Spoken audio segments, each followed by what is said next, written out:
Straight ahead on Law&Crime Daily. An 11-year-old survivor of the Uvalde school shooting addresses Congress with an impassioned plea. He shot my friend that was next to me, and I thought he was going to come back to the room, so I grabbed the blood and put it all over me. And as to the defendant, I say, you are a sexual predator. The megachurch leader, dubbed the Apostle, is sentenced for years of sexual abuse. Plus, the murder of Tara Grinstead. I think there needs to be a very large independent investigation into this case, into so many different elements of this case. We hear from Ryan Duke's defense attorney. And later, Danielle Redlick stands trial for the murder of her stepfather-turned-husband. The home that she is standing in this moment in time, looks like something from a horror movie. And when she opens the door of her hiding place, her whole world changed. Law&Crime Daily, covering court cases from coast to coast.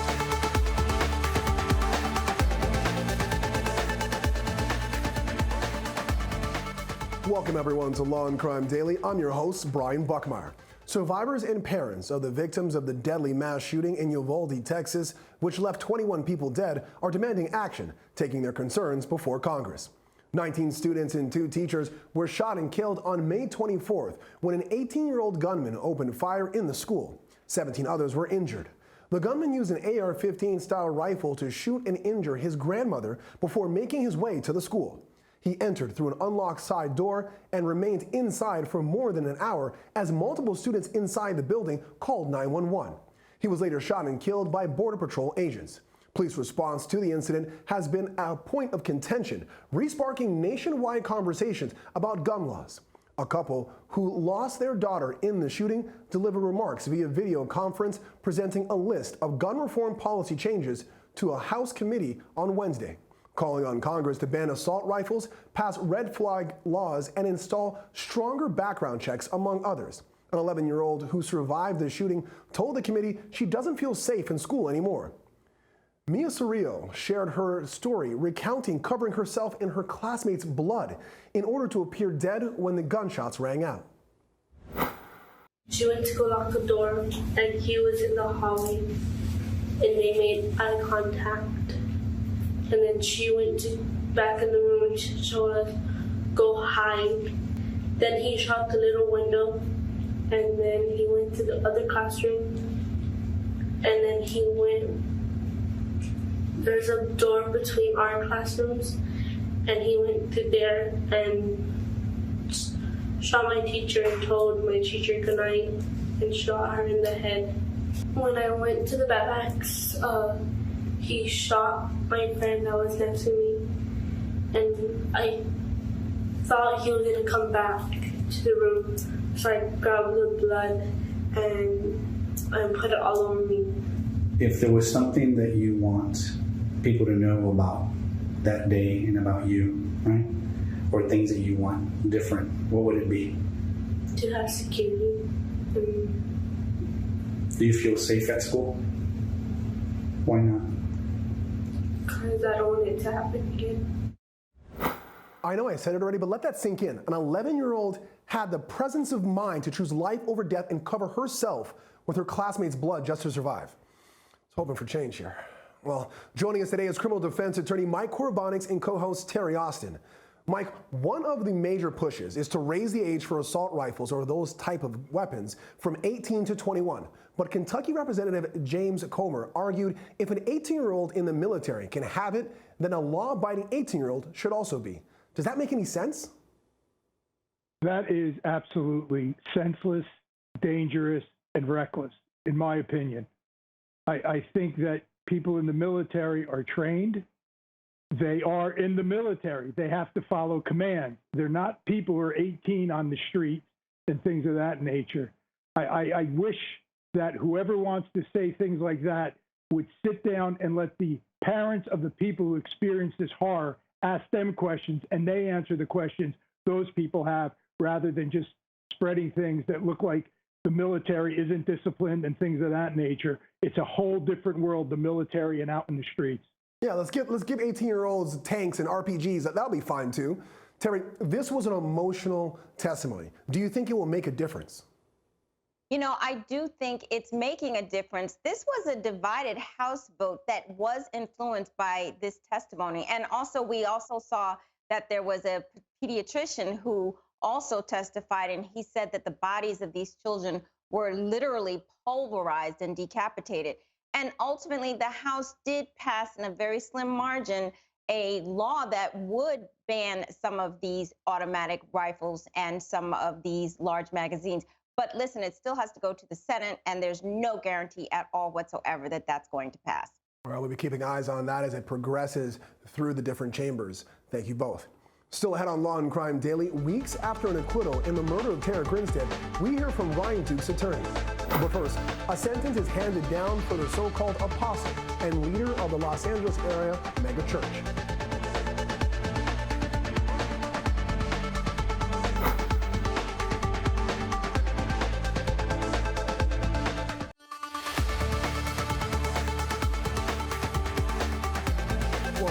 The so-called apostle of the Los Angeles area megachurch is sentenced to nearly 17 years in prison on multiple counts of sexual assault involving a minor. 53-year-old Naasón Joaquín García, better known as the apostle, led the Luz Del Mundo megachurch and claimed to be Christ on earth. Garcia had upwards of 5 million followers, multiple who he sexually abused and assaulted. Prosecutors say Garcia used his power to abuse children by recruiting congregants to abuse children to have sex with him. Garcia originally faced 23 counts of rape and sex trafficking involving underage girls at his congregation. Last week, he pled guilty and was convicted on 3 counts. At a sentencing hearing on Wednesday, multiple of Garcia's survivors gave emotional victim impact statements. I keep finding myself wishing that he had just killed me, because at least then I would be put out of my misery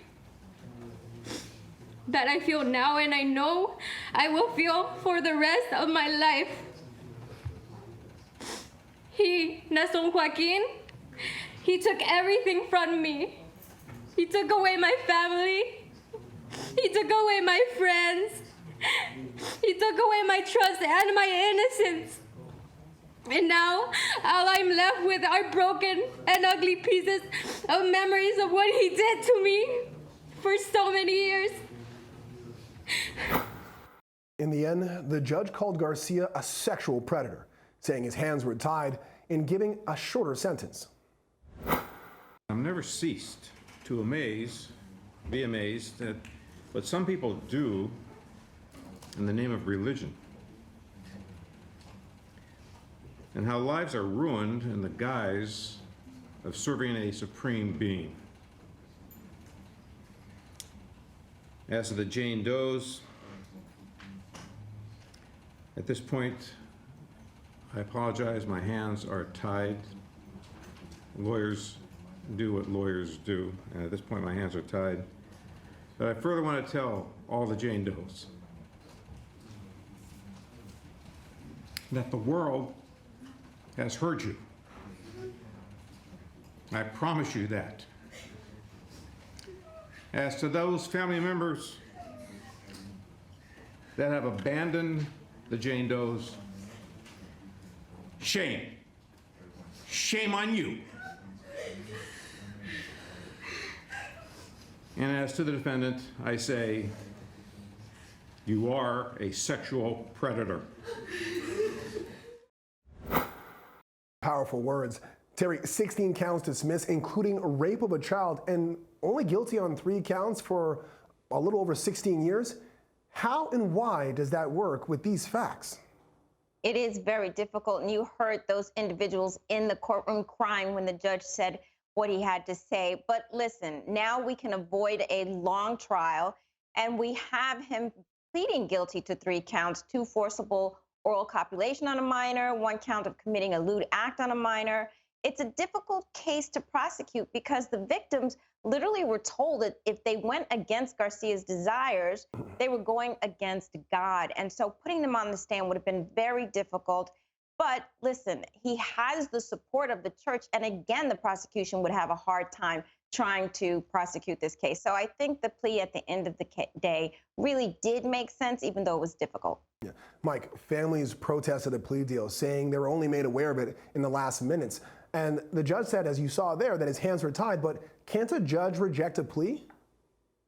A judge can reject a plea, but I think maybe one of the reasons his hands were tied, as Terry pointed out, is, and I used to be a former sex crimes prosecutor when I was in the prosecutor's office, is that some of the victims do not want to go through this again. And I think one of the things that the prosecution took into consideration with this plea offer is his age of 53 years old, I believe. So a 16-year sentence at someone at 53 is probably the equivalent to a 30-year sentence as somebody in their 30s or around there. So I think those were all things that were taken in consideration. And that's what the judge sort of may have felt. His hands were tied because if he didn't take it, the prosecution may run some risk of getting a conviction. Absolutely. Well, he is sentenced now, and as they said, he is a sexual predator. Coming up on Law and Crime Daily, opening statements are presented in Florida versus Danielle Redlick. Plus, fresh off her client's acquittal for a murder charge, Ryan Duke's attorney sits down with the Law and Crime Network.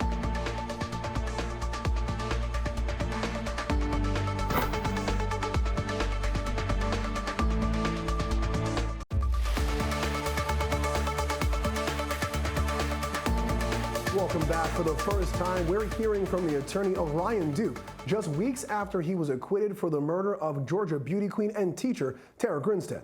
Law and Crime Network followed the case gavel to gavel as Duke stood trial for Grinstead's 2005 murder. After Grinstead went missing that October, her case went cold for more than a decade. In 2017, Ryan Duke and his friend Bo Dukes were charged in connection to her murder. During last month's trial, Ryan Duke testified he lied when confessing to Grinstead's murder, but admitted to helping Bo Dukes dispose of her body by burning it in a pecan orchard in a nearby county. Duke was acquitted of the murder, but ultimately convicted of concealing her death. He was sentenced to 10 years. Duke now faces 6 new counts in neighboring Ben Hill County, including concealing the death of another, hindering apprehension or punishment of a criminal, concealment of facts, and tampering with evidence. Bo Dukes also faces charges in Ben Hill County. The trial for those charges is set to start as early as the end of June. But Ashley Merchant, attorney for Ryan Duke, says Irwin County dropped the ball when charging Bo Dukes in the crime.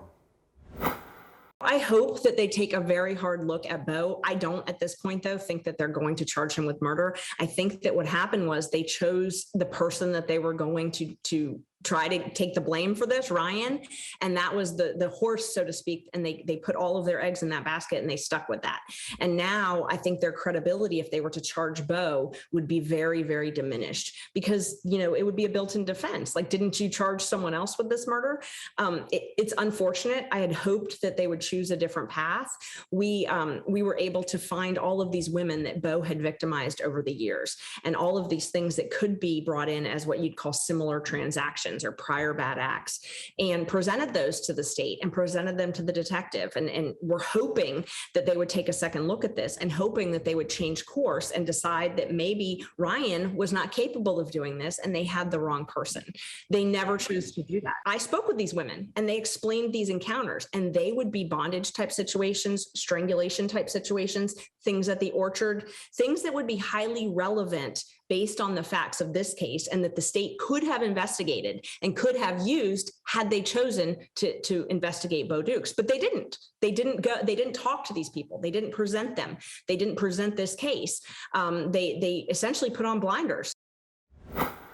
Terry, can Duke's words when he testified in the Irwin County case be used against him in the Ben Hill County case to try to convict him?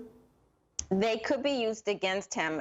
Certainly, we have to determine whether or not his words are hearsay. And, you know, hearsay is an out-of-court statement asserted to prove the truth of the matter. And I do think it would be hearsay, but there are exceptions to that. Prior inconsistent statements. And one of the things the judge is going to have to determine is whether or not this was more prejudicial or probative. Listen, he was subject to cross-examination in the prior trial. We saw this being done in the Durst case, if you remember. A lot of the comments in the former trials were admitted. And so it's possible that his words could be used against him. Yeah. Now, Mike, do you think the state of Georgia is trying to add more years to Duke's sentence by having him tried in different counties because they couldn't prove he murdered Grinstead? And is that the right thing to do? I think that could be one of the strategies. Another strategy, I think, is that the more they try in different counties where they have offenses that they can try that he's charged with, they may come up with more evidence and open more doors to further investigation. And I wouldn't be surprised if that occurs, that if perhaps the federal government may take over the prosecution, because then you have a separate jurisdiction that can retry him on similar facts for a murder. I mean, they've got him in one county, they got him in a second. I agree with you. Maybe the feds come in as well and get a third kind of swing at bat, so to speak. Well, we'll see how that continues, and of course, give you coverage here on Law&Crime Daily. When we come back, a Florida woman stands trial for the murder of her stepfather-turned-husband. Still ahead, we hear opening statements from both sides.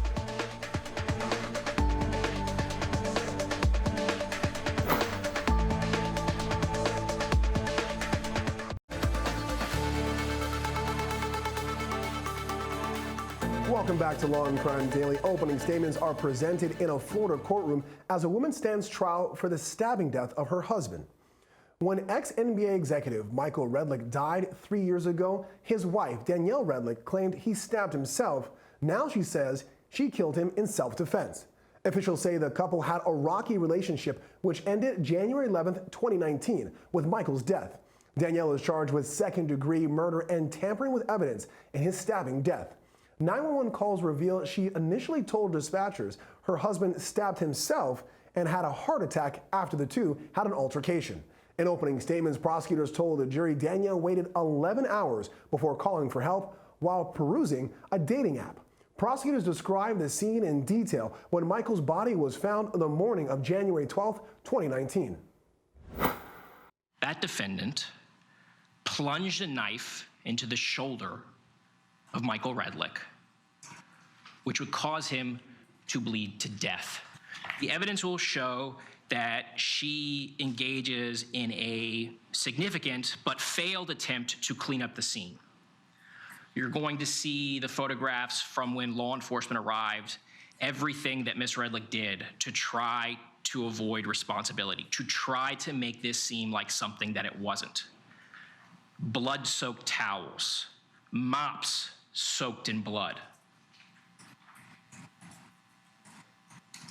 a 5-gallon bucket full of pinkish water, the smell of cleaning fluid striking the nose of the law enforcement officers and CSIs that enter that home. Throughout this case, the evidence will show that despite her many claims that she had nothing to do with this, in fact, she did. The defense attorney told jurors Danielle is the real victim and that she was defending herself when she stabbed Michael as he tried to strangle her. Danielle's attorney described what she says happened the night Michael died. After McDonald's, she heads home. And Michael is there. He is pounding down the vodka. He grabs her food, and then he goes at her. He is in a rage, and this rage is the angriest that she has ever seen him. He pushes her down. She goes to her knees. He pulls her up by the hair. He shoves her to the kitchen island. He chokes. He smothers her. She reaches into a drawer. She grabs a knife. She stabs him one time. He is stunned. He releases her, and she runs to the bathroom. She waits till it's safe for her to come out.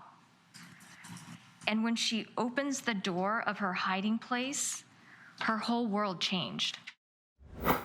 All right, Mike, former prosecutor Koribanics, break down the prosecution's opening for us. What should we expect in their case, and do you see any holes in it so far?